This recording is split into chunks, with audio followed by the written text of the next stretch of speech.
사랑의 하나님, 은혜를 감사합니다. 오늘도 우리를 자녀로 삼아 주셔서 주님 앞에 예배할 수 있도록 생명 주시고 호흡 주시고 또 믿음 주셔서 감사합니다. 온 마음 다하여 주님 앞에 참된 예배자로 이 시간 하나님께 영광 올려드릴 수 있도록 도와주시고, 하나님 충만하게 임재하심을 경험하여 말씀으로 주시는 능력과 지혜와 위로를 공급받는 복된 시간 되게 하여 주시옵소서.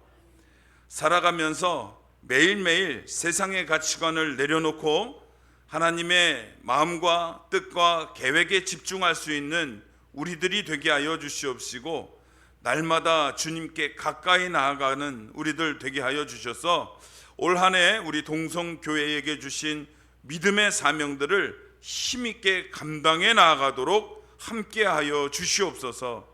말씀을 함께 나눌 때에 크신 은혜와 깨달음으로 함께하시고, 그것으로 멈추지 않고 주신 말씀의 깨달음이 내 삶에서 그대로 실천되어져서 하나님이 나를 도우시고 붙드시는 놀라운 은혜들이 경험되어지는 우리의 삶이 되도록 인도하여 주시옵소서. 홀로 영광 받아주시기를 원합니다. 감사드리며 예수님 이름으로 기도드립니다. 아멘. 아버지 감사합니다. 할렐루야.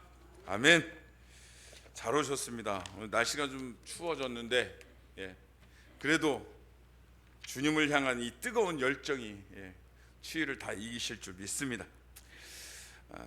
오늘 말씀은 주일 오후에 이어서 창세기 12장 10절에서 13절 말씀을 가지고 우리 끊임없는 성숙으로의 변화라는 제목으로 함께 은혜를 나누겠습니다. 이제 그동안 75년 동안 이방인으로 살아왔던, 그래서 스스로 고민하고 스스로 결정하고 그렇게 자기가 자기의 주인이 되어서 살아오던 그 오랜 습관을 버리게 하시고 이제부터 믿음의 조상으로 세워가시기 위한 하나님의 훈련이 아브라함에게 시작되었습니다. 지난 시간에 살펴보았더니 첫 번째 테스트에서 아브라함이 아주 보기 좋게 빵점을 맞았죠. 세상에서 볼 때는 100점이었어요. 기근을 만나서 아주 민첩하게 하나님이 약속한 땅을 벗어나서 애굽으로 내려갔죠. 세상이 보기에는 아주 영리하고 아주 잘한 모습이었어요. 100점이었어요. 그러나 하나님이 원하는 모습이 생략되어 있어요. 그래서 하나님 앞에선 빵점이었던 거예요. 뭐가 필요했었던 거예요? 아브라함이 이 상황을 맞이해서 어떤 자세를 갖기를 하나님이 원하셨던 거예요. 먼저 하나님께 여쭤보는 거, 그렇죠? 먼저 하나님께 물어보는 거, 맡기는 거. 하나님은 아브라함을 부르셨어요. 그리고 이제 신앙생활이라는 것을 시작하게 하셨어요. 이제 막 아브라함은 그 신앙을 시작해가는 단계였고, 앞으로 믿음의 조상이 되기까지는 굉장히 많은 훈련의 과정들이 필요할 거예요. 이런 과정이 없다면 절대로 믿음의 조상으로 성장할 수는 없는 거죠. 그래서 그 많은 아브라함을 기다리고 있는 이 훈련들 중에서도 하나님이 제일 먼저 가르치시고 싶어 했던 것이 바로 그거였어요. 하나님을 의지하는 법, 매사에 범사에 하나님의 뜻을 구하는 법을 가르치시고 싶었던 거예요. 그리스도인들과 하나님을 믿지 않는 사람들의 아주 큰 차이가 바로 이거죠. 하나님을 믿지 않는 사람들은 자기가 배운 지식이나 자기가 가지고 있는 지인들의 인맥을 통해서 문제들을 해결하려고 접근합니다. 그런데 우리 그리스도인들은 완전히 다르죠. 우리는 누구에게 물어보는 게 제일 지혜로운지를 알죠. 어느 분께 맡기는 게 가장 효과적인지도 압니다. 그것이 세상과 믿는 자들의 가장 큰 차이점이라고 말할 수 있겠습니다. 그래서 하나님은 아주 기본이 되고 기초가 되지만 매우 중요한 것, 세상과 완전히 차이나는 그 사고방식, 그걸 가르치고 싶으셨던 거예요. 마태복음 6장 33절에 나오는 먼저 그의 나라와 그의 의를 구하라. 그리하면 이 모든 것을 너희에게 더하시리라. 먼저 하나님의 나라를 구할 줄 아는 것.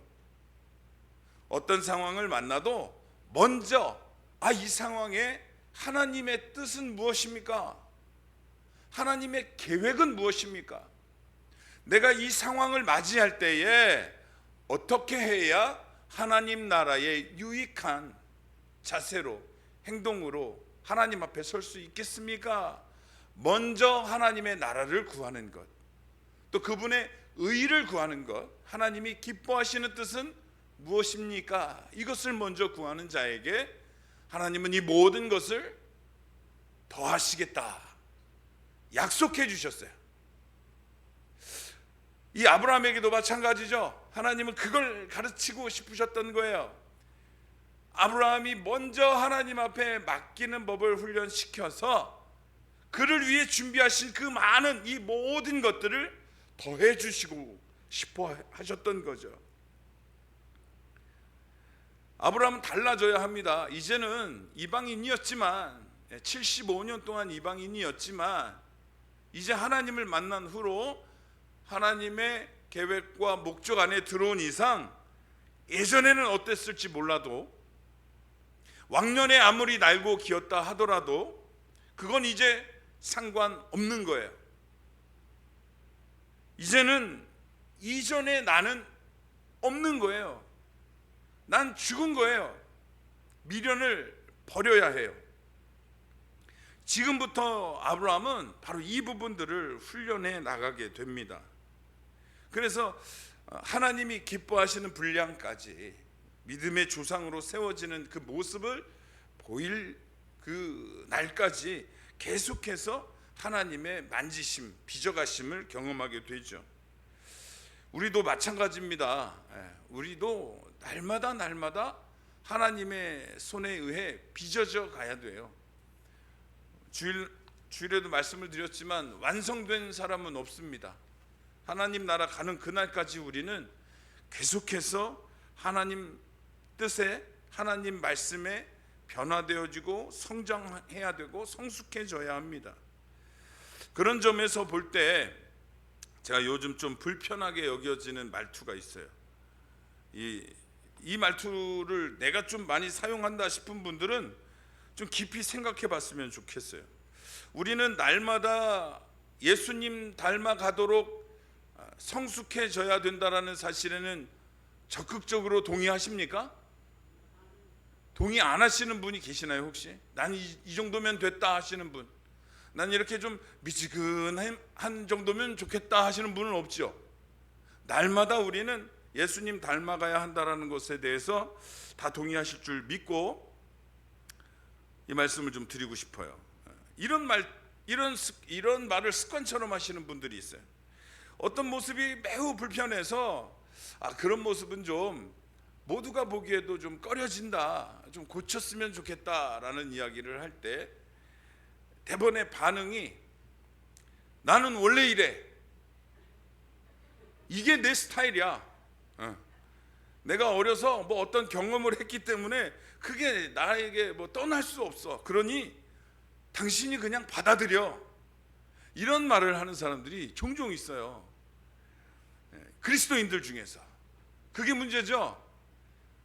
그리스도인들 중에서 나는 원래 그래, 이게 내 스타일이야, 내 성격이 원래 이래, 이러는 거예요. 그러니 당신이 그냥 받아들여. 무슨 말이에요? 나는 바꿀 생각이 없다라는 거예요. 나는 바꿀 수 없으니 당신이 참거나 받아들이라는 거예요. 분명히 말씀드리지만 굉장히 무례하고 이기적인 말이에요. 굉장히 무례하고 이기적인 자세입니다. 내가 한 행동이나 말이 다른 사람에게 또 여럿에게 상처를 주는 말이고 행동이라면 그렇게 나아가서는 안 되죠. 그리스도인 안에서는 어떻게 해야 돼요? 내 성격이 원래는 그랬지만 이제부터라도 예수님 닮아가도록 바꿔보겠습니다. 이게 맞는 거죠. 그렇죠? 나는 원래 그래, 내버려 둬, 이렇게 살다 죽게, 이렇게 말하는 사람들을 종종 봅니다. 심심치 않게 봅니다. 사람에게도 무례한 것이고 예수님을 만난 그 커다란 사건을 경험한 그리스도인이 그런다는 건 하나님 앞에서도 무례한 거죠.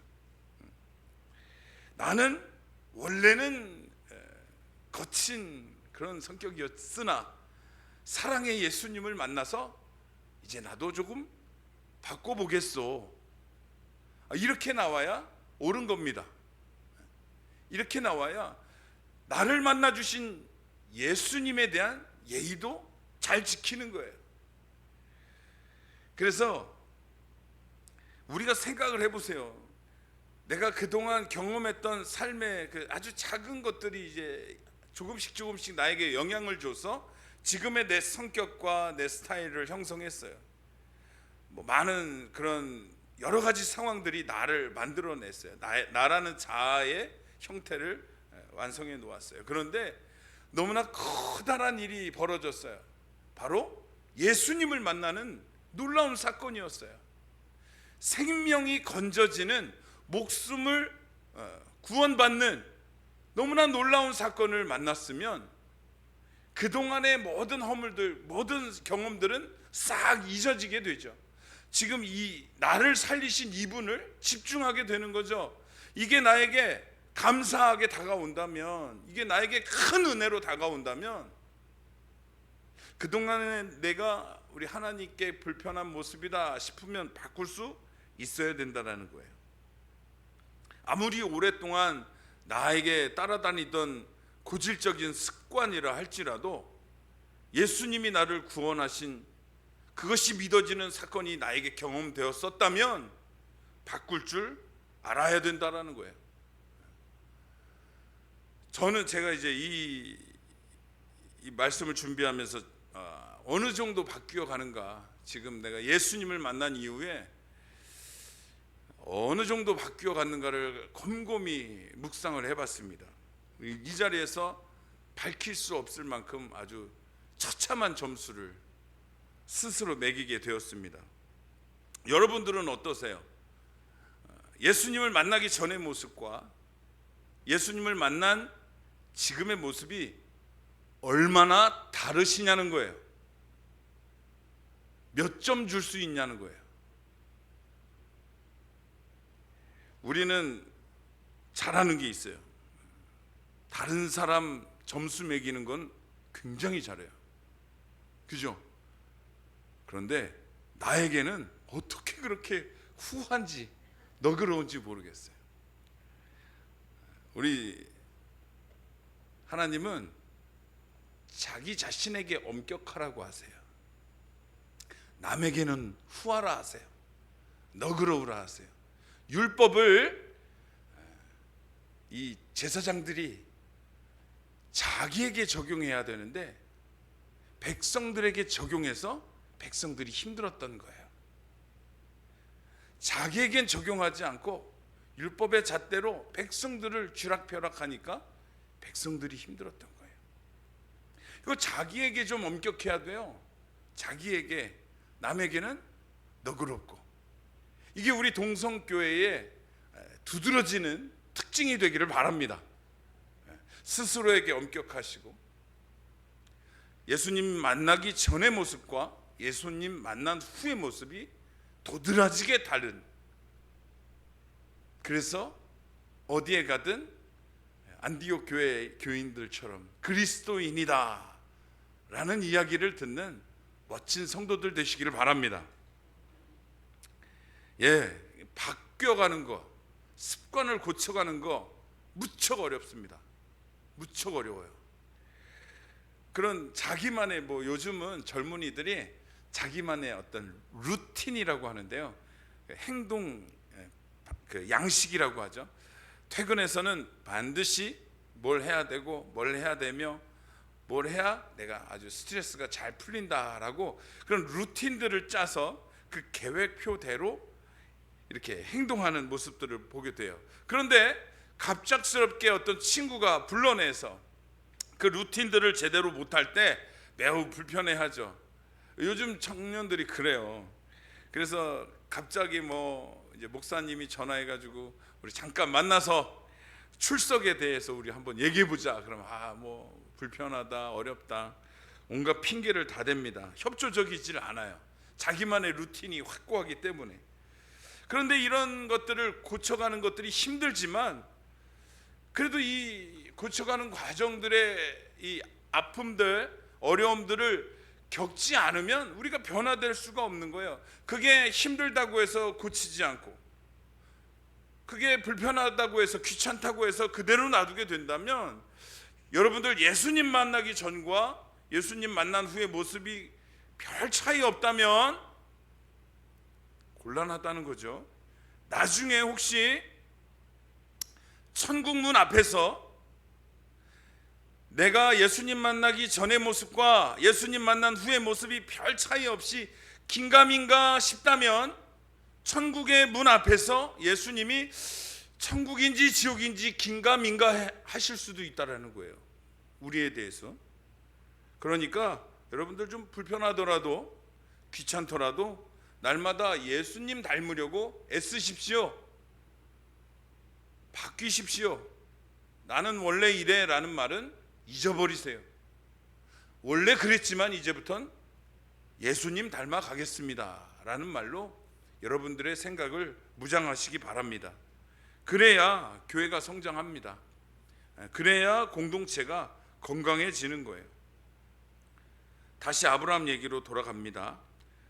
아브라함이 첫 번째 테스트, 기근을 만났을 때 하나님의 테스트를 통과하지 못하고 스스로 애굽으로 내려가 버렸어요. 그래서 한 과목을 제대로 이수하지 못하면 학교에서 그냥 넘어가 줍니까? 아니죠. 다음 학기에 낙제받은 과목을 다시 한번 들어야 돼요. 제가 그랬어요. 제가 찬양팀 한다고 자꾸 그 한 과목을 빼먹었다가 교수님한테 분명히 말씀을 드렸어요. 교수님, 우리 찬양팀 연습 때문에 좀 중간에 나가겠습니다 그랬는데 교수님이 한두 번 정도는 봐주셨는데 그 다음부터는 안 봐주셨는지 시험도 잘 봤는데 낙제를 주시더라고요. 그래서 계절학기에 그걸 메꾸느라고 무척 고생했던 기억이 납니다. 아브라함이 첫 번째 테스트를 통과하지 못하고 낙제를 받았어요. 그러니까 그냥 넘어가지 않고 하나님이 바로 이어서 다음 테스트를 겪게 하시죠. 11절에서 13절 함께 읽어보겠습니다. 그가 애굽에 가까이 이르렀을 때에 그의 아내 사레에게 말하되 내가 알기에 그대는 아리따운 여인이라. 애굽 사람이 그대를 볼 때에 이르기를 이는 그의 아내라 하여 나는 죽이고 그대는 살리리니 원하건대 그대는 나의 누이라 하라. 그러면 내가 그대로 말미암아 안전하고 내 목숨이 그대로 말미암아 보존되리라 하니라. 아멘. 아브라함이 남편이 아내 사레에게 이집트로 내려가기 전에 부탁을 하죠. 당신이 너무 아름다워서 당신을 빼앗으려고 이 이집트의 권력자들이 분명히 나를 죽일 것이다. 그러니 여기서는 내 아내라고 하지 말고 동생이라고 해주라. 이렇게 부탁을 하는 거예요. 자, 이게 아브라함의 얘기니까 그냥 넘어가겠지만 우리의 남편이라고 생각해 보시자고요. 내 남편, 또 내 아내라고 한번 생각해 보세요. 이거 어쩌면 좋습니까? 이 사람 제가 그 아브라함 이야기를 시작할 때 분명히 얘기했던 게 뭐냐면, 아브라함은 입만 열면 사고를 쳐요. 입만 열면 어딜 가든 이 사람이 스스로 결정해서 행동한 그 모든 일들은 다 이렇게 사고로 이어집니다. 우유부단하고 겁쟁이고 비겁한 모습, 그걸 제가 초창기에 한번 말씀드렸던 것 같아요. 이거 어쩌면 좋죠. 남편이라는 작자가 신앙으로만 초보인 줄 알았는데 일반적인 일상생활의 방식들도 너무나 부끄러운 모습이에요. 남자답지 못하고 비겁하기 짝이 없습니다. 우리라면 어떻게 하겠어요? 내가 죽더라도, 그렇죠? 아내를 지켰을 텐데 이 사람은 그게 중요하질 않아요. 일단 내가 살고 봐야 되니까 당신은 내 동생이라 하자라는 거예요. 아마 이 본문을 읽을 때에 온 교회에 많은 교회들이 이제 이 본문을 읽어갈 거 아니에요? 그럴 때마다 이 천국에서 아브라함이 얼마나 얼굴이 빨개질까. 아유, 오늘 하필 왜 그 본문이십니까? 아마 그럴 것 같아요. 너무나 부끄러운 모습이에요.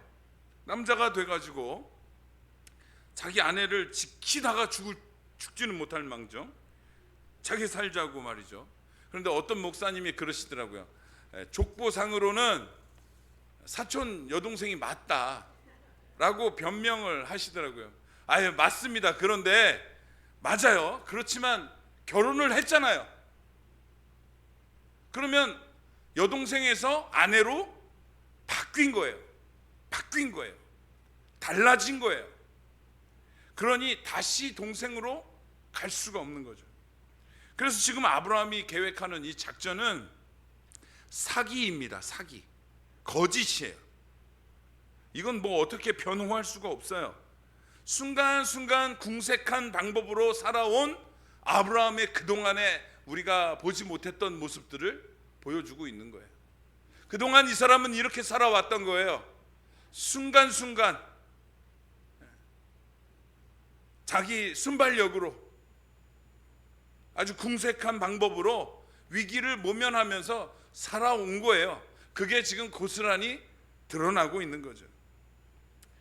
더 놀라운 건 사례입니다. 아내. 이 아브라함의 터무니없는 요청을 받아줘요.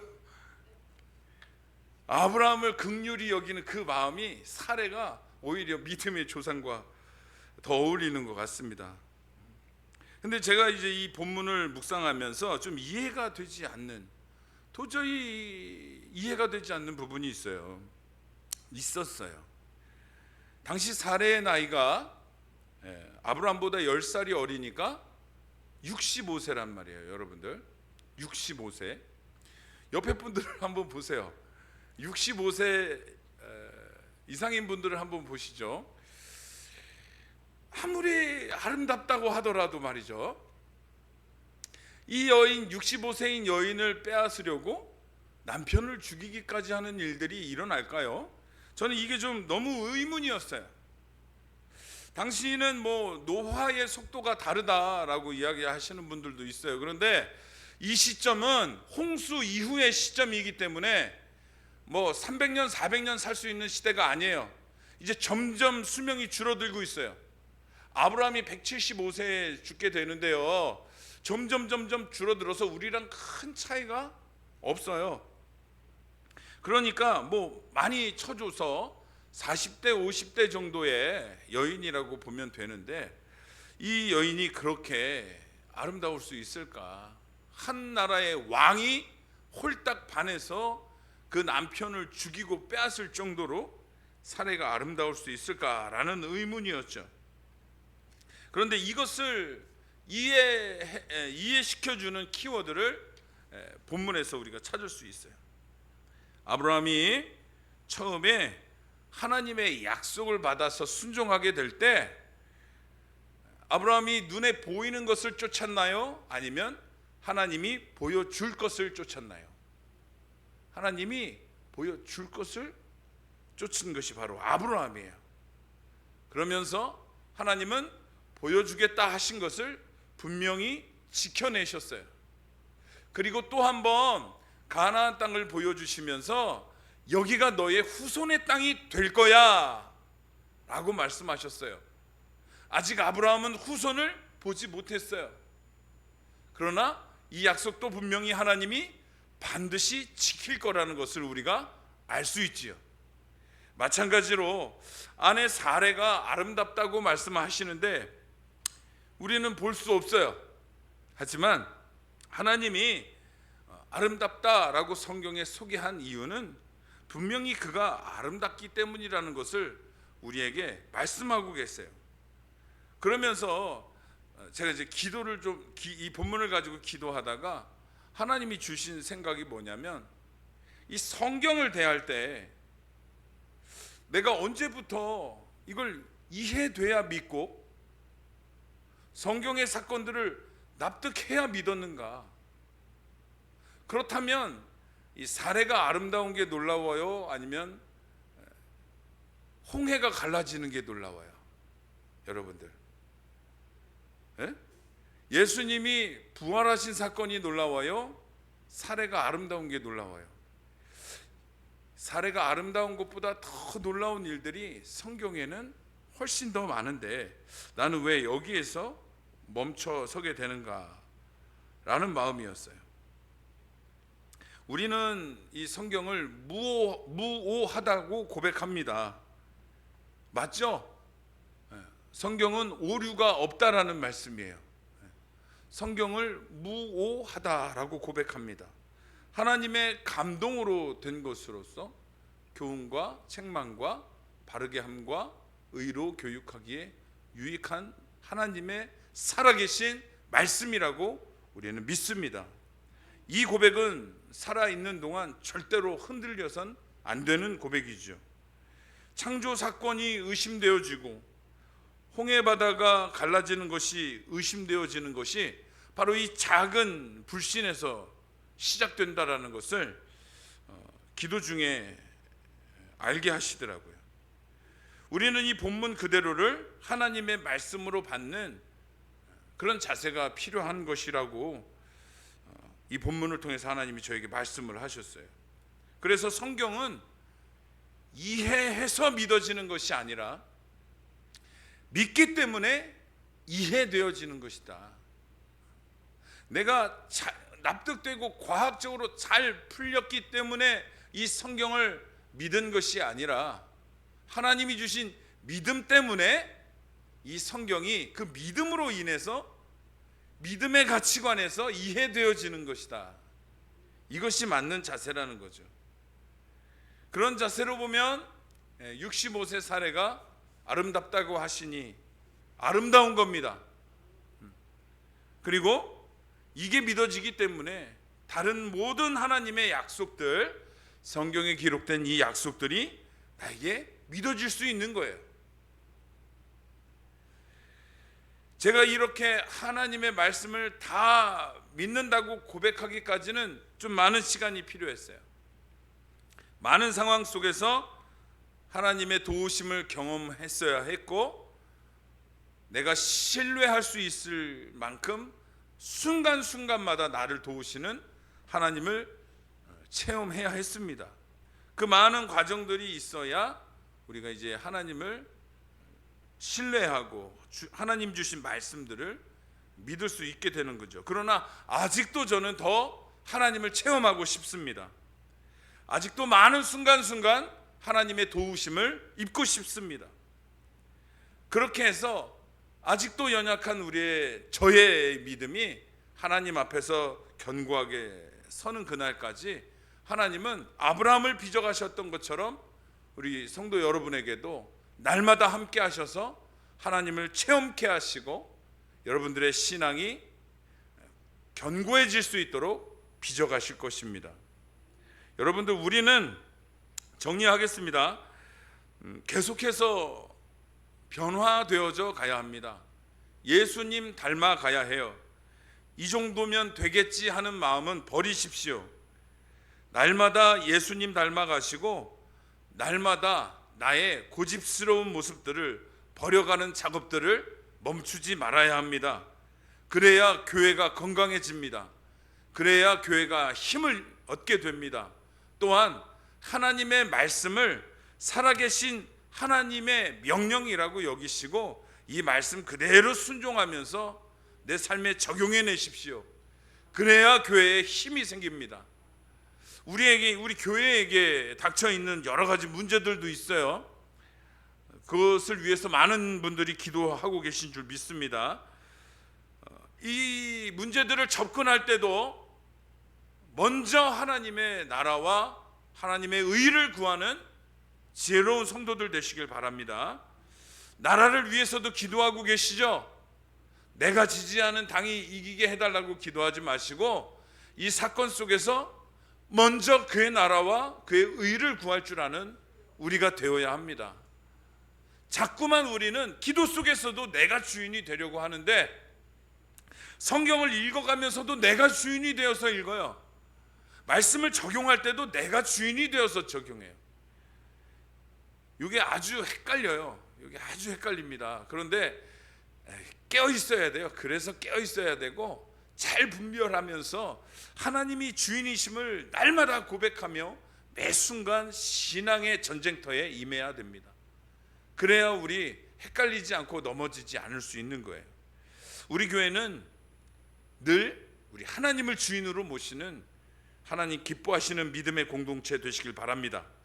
날마다 예수님 성품 닮아가시고 우리 주님이 주신 사명들 우리 함께 기도하면서 감당하셔서 올해 하나님 앞에 드리는 열매가 아주 풍성해질 수 있도록 함께 애써주시고 마음을 모아주시기를 바랍니다.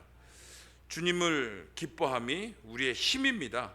주의 말씀을 기뻐하시고 이 말씀이 나를 사로잡는 놀라운 체험들이 날마다 이루어져 가시기를 간절히 소망합니다.